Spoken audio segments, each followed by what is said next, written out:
ಇನ್ನು ಬೊಮ್ಮಾಯಿ ಹಾಗೆ ಅಶೋಕ್ ಗೃಹ ಮಂತ್ರಿ ಆಗಿದ್ದಾಗ ಕತ್ತೆ ಕಾಯ್ತಿದ್ರ ಕರಸೇವಕರ ಕೇಸನ್ನ ತೆಗೆಯಬೇಕಾಗಿತ್ತು ಅಂತ ಹೇಳಿ ಪ್ರಿಯಾಂಕ ಖರ್ಗೆ ಶ್ರೀಕಾಂತ್ ಪೂಜಾರಿ ಬಂಧನವನ್ನ ಖಂಡಿಸಿ ರಾಜ್ಯ ಸರ್ಕಾರದ ವಿರುದ್ಧ ಆಕ್ರೋಶವನ್ನ ವ್ಯಕ್ತಪಡಿಸ್ತಾ ಇರುವಂತಹ ಬಿಜೆಪಿ ನಾಯಕರಿಗೆ ಪ್ರಶ್ನೆಯನ್ನ ಮಾಡಿದ್ದಾರೆ.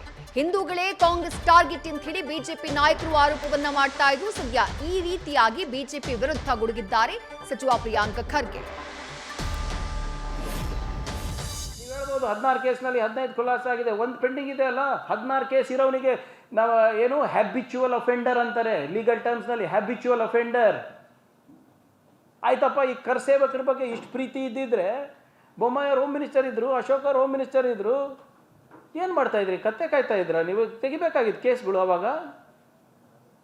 ಯಾಕೆ ತೆಗ್ದಿಲ್ಲ? ಎಲ್ಲ ಕರಸೇವಕರು ಪ್ರಾಮಾಣಿಕವಾಗಿ ಯಾರು ಕರಸೇವಕರು ಇದ್ದೀರಾ ನೀವು, ಯಾರು ನಿಜವಾದ ರಾಮ್ ಭಕ್ತರು ಇದ್ದೀರಾ ನೀವು, ದಯವಿಟ್ಟು ನಿಮ್ಮ ಲೀಡರ್ಸಿಗೆ ಕೇಳಿ. ಅಶೋಕಣ್ಣ, ಯಾಕೆ ನೀವು ನಮ್ಮ ಕೇಸ್ ವಾಪಸ್ ತಕ್ಕೊಂಡಿಲ್ಲ? ನಾವು ಧರ್ಮದ ಪರವಾಗಿ ಹೋರಾಟ ಮಾಡಿದ್ರಲ್ಲ, ನಿಮ್ಮ ಪರವಾಗಿ ಹೋರಾಟ ಮಾಡಿದ್ವಲ್ಲ, ಯಾಕೆ ಕೇಸ್ ವಾಪಸ್ ತಗೊಂಡಿಲ್ಲ? ನೀವೇ ಹೋಮ್ ಮಿನಿಸ್ಟರ್ ಇದ್ರಿ, ಬೊಮ್ಮಾಯಿ ಅವರೇ ಹೋಮ್ ಮಿನಿಸ್ಟರ್ ಇದ್ರಲ್ಲ, ಯಾಕೆ ತಗೊಂಡಿಲ್ಲ? ಕೇಳಬೇಕಲ್ಲ ಅವರಿಗೆ. ಇಂಥ ಹ್ಯಾಬಿಚುವಲ್ ಅಫೆಂಡರ್ಸಿಗೆ ನೀವು ಬೀದಿಗಿಳಿತೀರಾ? ರೈತರ ಪರವಾಗಿ ಇಳಿದಿಲ್ಲ, ಯುವಕರ ಪರವಾಗಿ ಇಳಿದಿಲ್ಲ, ಮಹಿಳೆಯರ ಪರವಾಗಿ ಇಳಿದಿಲ್ಲ, ಕನ್ನಡಿಗರಿಗೆ ಆಗ್ತಾ ಇರುವಂಥ ಅನ್ಯಾಯ ಪರವಾಗಿ ಇಳಿದಿಲ್ಲ. ಇವ್ರಿಗೆ ರಾಮ್ ಭಕ್ತರ ಡೆಫಿನಿಷನ್ ಕೊಡ್ತೀರಾ ನೀವು? ಬಾಬಾ ಬುಡನ್ಗಿರಿ ಕೇಸ್ ಅಂತ ಹೇಳ್ತಾ ಇದ್ದೀರಿ. ಅವ್ರ ಮೇಲೆ ಕೇಸ್ ಹಾಕಿದ್ದು ಯಾರು ಗೊತ್ತಾ ನಿಮಗೆ? BJP ಸ್ಟೇಟ್ ಪ್ರೆಸಿಡೆಂಟ್ ಆದಂಥ ಶ್ರೀ ಅಣ್ಣಾಮಲೈ ಅವರು. ಅವಾಗ ಅವರೇ ಇದ್ರಲ್ವಾ?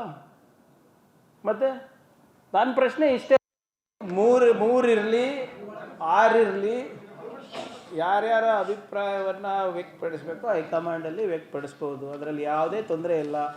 ನಮ್ಮ ಪಕ್ಷದಲ್ಲಿ ಆಂತರಿಕ ಪ್ರಜಾಪ್ರಭುತ್ವ ಇದೆ, ಎಲ್ಲ ಸೀನಿಯರ್ಸ್ ಹೇಳಿದ್ದಾರೆ, ಅವರ ನಮ್ಮ ಅಭಿಪ್ರಾಯ ಹೀಗಿದೆ, ನಾವು ಹೈಕಮಾಂಡಿಗೆ ತಿಳಿಸ್ತೀವಿ ಅಂತ ಹೇಳಿದ್ದಾರೆ, ತಿಳಿಸ್ಬೋದು, ಅದಕ್ಕೇನಿದೆ ಸಮಸ್ಯೆ. ಈ MP ಎಲೆಕ್ಷನ್ನಲ್ಲಿ ಎಷ್ಟು ಜನ ಹೊರಗೆ ಬರ್ತಾರೆ ನೋಡಲಿ. ನಮ್ಮ ಪಕ್ಷದ ಬಗ್ಗೆ ಮಾತಾಡೋಕ್ಕೆ ಯಾವತ್ತರ ಇದೆ. ಇವರೆಲ್ಲ ಹೇಗೆ ಸಂಸದರಾದರು, ಹೇಗೆ ಮುಖ್ಯಮಂತ್ರಿಗಳಾದರು ಅಂತ ಸ್ವಲ್ಪ ಇತಿಹಾಸದ ಪುಟ ನೋಡಿದ್ರೆ ಗೊತ್ತಾಗುತ್ತೆ. ಸುಮ್ಮನೆ ಪದೇ ಪದೇ ಕಾಂಗ್ರೆಸ್ ಅಂತ್ಯ ಆಗುತ್ತೆ ಅಂತ 138 ವರ್ಷ ನಮ್ಮ ಪಕ್ಷಕ್ಕೆ ಹಿಂಗೆ ಭಾಳಷ್ಟು ಜನ ಭವಿಷ್ಯ ನೋಡಿದ್ರೆ ಅಂತ್ಯ ಆಗುತ್ತೆ ಅಂತ. ಅದು ಯಾರ ಕೈನಲ್ಲೂ ಇಲ್ಲ, ಜನರ ಕೈನಲ್ಲಿದೆ. ಜನರ ಸೇವೆ ಮಾಡ್ತಾ ಇದ್ದೀವಿ.